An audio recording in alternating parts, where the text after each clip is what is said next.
E aí na semana passada, nós falamos que esse andar no Espírito, ele compreende algumas coisas. Ele compreende, primeiro, que isso é um ato contínuo, né? Isso tem que ser um ciclo contínuo na minha vida. Eu preciso buscar a Deus, eu preciso orar, eu preciso ler a Bíblia. Buscar a Deus em oração e ler as Escrituras. Eu preciso adorar ao Senhor. Isso me aproxima de Deus, isso me torna mais íntimo do Espírito. E quanto mais íntimo do Espírito, mais eu quero estar perto dele, mais eu quero senti-lo na minha vida, mais eu quero a direção dele para a minha vida. E isso vai produzir, ao longo dos anos, isso vai produzir este caminhar no Espírito. Eu preciso lembrar que isso tem que ser um passo de cada vez. Nós vimos na semana passada. Não dá para eu queimar etapas. Não dá para eu começar esse ano na igreja e chegar no final do ano eu querer estar dando passos gigantescos que os grandes heróis da fé, que os pais da igreja chegaram a dar lá nos últimos anos de existência deles. Uma vez um jovem chegou e me questionou dizendo o seguinte: pastor, por que a gente não faz umas campanhas de jejum aqui na igreja de 10 dias, 15 dias, 40 dias como Jesus jejuou? Eu disse para ele, eu falei assim: olha, é complicado. E eu fiz a seguinte pergunta: você já jejuou alguma vez? Ele falou: já fiz o jejum. Eu falei: como é que foi esse jejum? Não, uma vez eu jejuei e eu resolvi tirar todo o doce. Eu fiquei 20 dias sem colocar nada doce na boca. Eu falei: boa. Muito bem, eu quero saber o seguinte: quanto tempo você já ficou de jejum de tudo, sem comer e sem beber, como Jesus ficou? Pastor, isso daí eu fiz uma vez, meio-dia. Foi difícil. Eu falei: então você precisa entender o seguinte, que é um passo de cada vez. No meu estilo, assim. É possível, sim. Existem várias provas disso. Aliás, eu estive ano passado num lugar onde as pessoas praticam esses jejuns severos por semanas. Perdem 20 quilos em um mês praticando esse tipo de jejum. Mas é óbvio, existe acompanhamento de médico, existe uma série de coisas. Ninguém exclui a fé, mas também ninguém quer ser inconsequente, até para deixar um mau testemunho para a igreja. Mas é um passo de cada vez. O sujeito que chega ao ponto de fazer 20 dias de jejum, ele já fez o jejum de um dia, ele já fez o jejum de 2 dias, ele já fez o jejum de 3 dias, ele foi se acostumando com essa rotina. Mas Jesus fez de 40 dias. Bom, a Bíblia não diz primeiro se aquilo ali foi uma coisa que Jesus fez uma única vez, que eu duvido muito, ou que era um hábito de Jesus. Eu acredito que aquilo ali já era um hábito de Jesus, porque era um hábito entre os judeus naquela época praticarem o jejum. Então, eu não acredito que Jesus foi tentar da primeira vez. E se fosse, aí eu tenho que considerar um fato, que ele é o Filho de Deus. Ele pode todas as coisas. Ele podia fazer isso, né?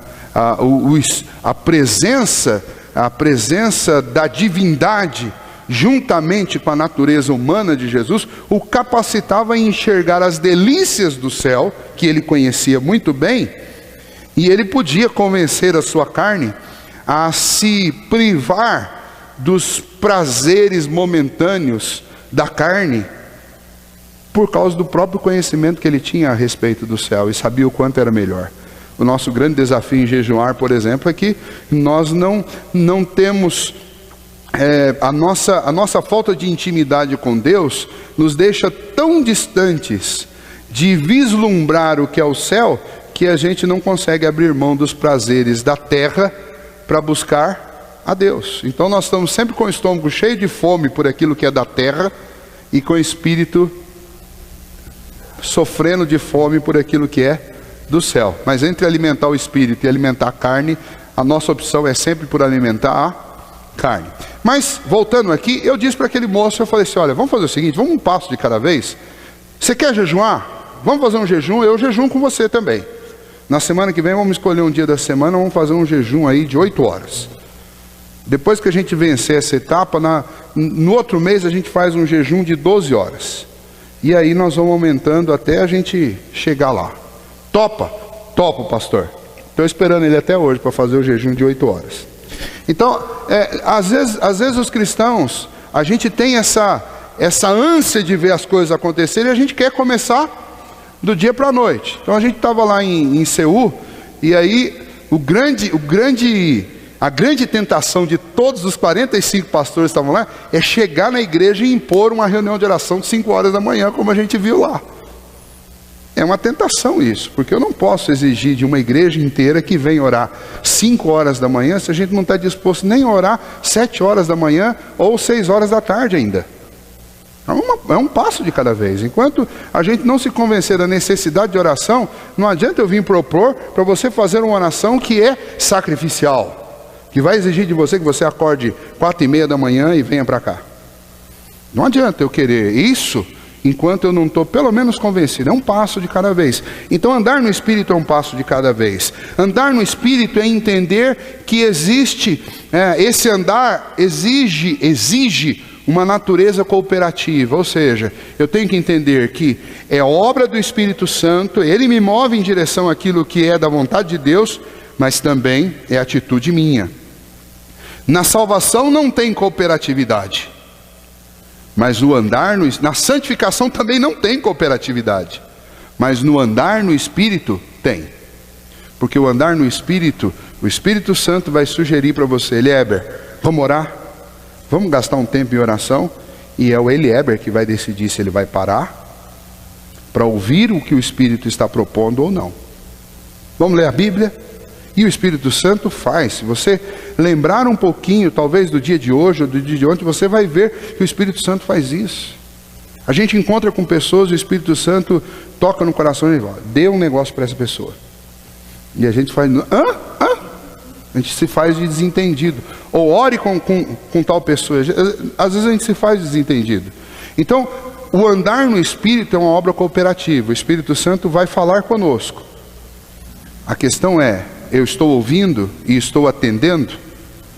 Você sabe que se a gente se acostuma a não ouvir o que alguém está falando conosco, com o tempo a gente não ouve mesmo. Você já prestaram atenção nisso? Relação filhos e pais, isso acontece muito. Às vezes o pai, ele chega todo dia cansado e ele não quer ouvir mais ninguém, e o filho chega e fala. E ele vai ignorando. Ele ignora um dia, ignora 2, ignora 10, ignora um mês. Vai chegar uma hora que de fato ele não vai ouvir. Não vai. O ouvido dele vai bloquear a voz. Isso acontece às vezes com as esposas, com os esposos, com os filhos. Às vezes os filhos em relação aos pais. Acontece. E o mesmo acontece com o Espírito. Se eu ficar resistindo à voz do Espírito, resistindo, vai chegar uma hora que eu não vou ouvir mesmo. E aí de novo eu tenho outra experiência. Uma vez a pessoa falou assim: pastor, como é que eu ouço Deus falando comigo? Eu falei assim: olha, o Espírito Santo fala no coração da gente. Ah, no meu não fala não. Eu falei: fala. E já deve ter falado bastante. Mas de tanto você não dar ouvido, você não ouve mais. Mas ele fala. Pastor, como é que eu sei que o Espírito está falando? Olha, é fácil. Quando passar uma ideia pela sua mente e ela tocar o seu coração, que for alguma coisa absolutamente, genuinamente boa, descomprometida de qualquer tipo de interesse, isso é a voz do Espírito, porque isso não pode vir num coração humano. Exemplo: você está passando por uma rua e você vê um cidadão que você sabe que está todo dia ali pedindo esmola, e você inclusive até duvida das intenções dele. Um dia você passa por ali e você sente uma vontade profunda de dar alguma coisa para ele. E sua mente te incomoda e seu coração se toca. Não é você. É o Espírito de Deus. Porque você naturalmente não faz. Não faz por causa do coração nosso que é duro. Não faz porque a gente supostamente reconhece que o sujeito é mal intencionado. Terceiro, porque a gente é ganancioso. A gente quer as coisas da gente só para a gente mesmo. Então, quando alguma coisa em você está te impulsionando fortemente para fazer algo que é totalmente desprendido e que não vai ter nada em troca, você não precisa ter dúvida. Quem está falando com você é o Espírito de Deus. Quando você sente vontade de orar para alguém, não precisa ter dúvida. É o Espírito Santo de Deus. Porque o ser humano naturalmente não sente. Você sente vontade de ligar para alguém e falar com uma pessoa que você comumente não fala, não tenha dúvida, é o Espírito que está falando com você. O problema é que a gente se acha tão bom, e a gente faz uma avaliação tão boa da gente, que quando surge uma vontade dessa, a gente pensa que é um negócio nosso. Mas não é. É o Espírito.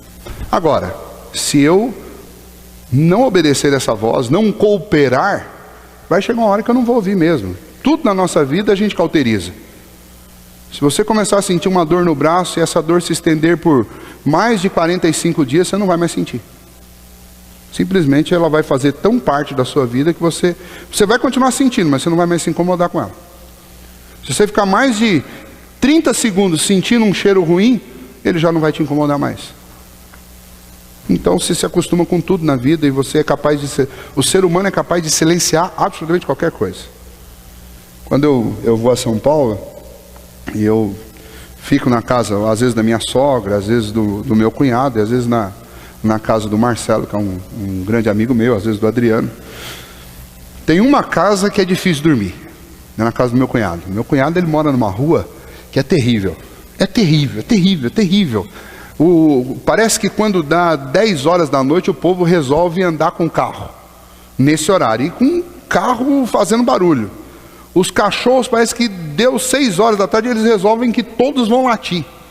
E tem uma molecada na rua que brinca infernalmente até de madrugada. Eu não sei como ele... E aí dá 9h30, 10 horas da noite, meu cunhado, ele trabalha com transporte escolar, então ele vai dormir muito cedo. E ele dorme, e eu vou para lá e me dá uma insônia violenta, porque eu estou acostumado aqui com o silêncio. E eu ouço tudo, eu ouço o cachorro, eu ouço o carro, eu ouço o carro da polícia, eu ouço os vizinhos gritando na rua, eu ouço a campainha do vizinho, eu não consigo dormir lá. Não consigo. E é a noite inteira. Mas o que acontece? Por que eles conseguem? Pelo mesmo motivo que a gente consegue ouvir o Espírito e simplesmente não fazer nada. Porque você vai bloqueando esses barulhos, esses sons. Então lembre, andar no Espírito exige uma natureza cooperativa. Eu tenho que ouvir, o Espírito vai falar comigo e eu tenho que obedecê-lo. O andar no Espírito envolve uma batalha. Foi a última coisa que nós falamos na semana passada. Uma batalha. Por quê? Porque existe uma guerra, existe um conflito. É isso que está descrito aqui a partir do versículo 17. Porque a carne milita contra o espírito contra a carne, porque são opostos entre si, para que não façais o que porventura seja do vosso querer. Ou seja, porventura pode ser que até você queira. O Espírito Santo te convença que você tem que fazer alguma coisa boa. Mas todas as células do seu corpo, e aí é óbvio que a gente está trabalhando com a linguagem quase figurada, porque o que a gente está dizendo não é a célula aqui biológica, mas é a ideia que em cada milímetro do meu corpo existe uma alma, uma natureza, uma vontade que está absolutamente em oposição à vontade do Espírito. Esse sou eu, esse personagem sou eu. E tudo que você sentir vontade de fazer, todas as ideias mais nefastas que passarem pela sua mente, você pode dizer, isso é genuinamente nosso, isso é meu. Quando alguma coisa é genuinamente boa, humildemente a gente deve admitir, isso é do Espírito. Mas quando é genuinamente má, é sua, é minha. Essa é a mais difícil das constatações que um homem pode fazer. E aliás, o homem não pode, perdão. Só o Espírito de Deus pode te convencer de que o que eu estou falando é verdade. Lembra que Jesus, quando os discípulos falaram, o senhor não pode morrer, o senhor não pode se entregar, Jesus disse o quê? Eu tenho que ir. Eu tenho que ir. Porque se eu não morrer, vocês não serão salvos. O trigo tem que cair no chão para quê? Ok, aí Jesus se entrega na cruz e ressuscita. Quando ele ressuscita, os apóstolos de novo. Não, agora o senhor vai ficar com a gente. Ele diz, não, eu preciso ir.